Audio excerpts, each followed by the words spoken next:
The Prophet ﷺ, when we look at the example of how we treated the old people and the weak people, wallahi, our minds cannot grasp it.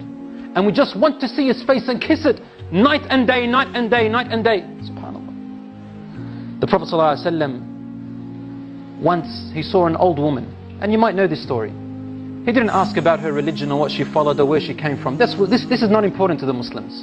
Because when you're sincere, it doesn't matter what color you are, what nationality you are, what status you come from, what religion you are. Good service is good service. So Prophet ﷺ saw this old woman. She had no one beside her to help, and she was trying to lift some luggage up onto her satchel, onto her camel, and trying to go home. When the Prophet ﷺ saw her, he immediately raced to help her. He carried them on top and helped her and dragged the camel along and helped the old woman and kept her company all the way until she reached her home, put her luggage down, made her comfortable, and made sure that everything has been given to her. So then she looked at him and said to him, "Oh young man, your face is full of light and your words are full of comfort.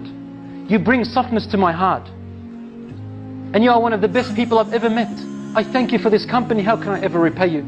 The only thing I have is not wealth or money or possessions, but I have an advice for you." In those days, advices used to be bought for the price of camels in those days, like a price of car today.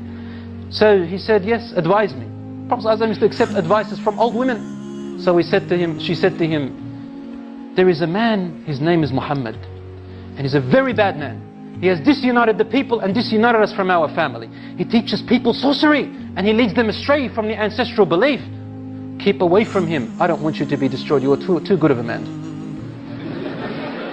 So then, wallahi, this is a true story, ya akhwan, true story.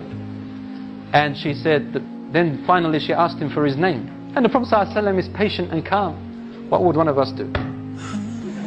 He turned around and smiled and said, "My name is Muhammad sallallahu alayhi wasallam." She said, "Muhammad sallallahu alayhi wasallam." She could not do anything except sit down on her knees and say, "Ashhadu an la ilaha illallah wa annaka rasulullah." I bear witness that there is only one God and you are his messenger. Because only a messenger can be this way. Only a messenger can be this way. Brothers and sisters, our da'wah doesn't have to be given with our tongues all the time. Some of us are not good with our tongues, but maybe in our character and attitude, which we lack so much today.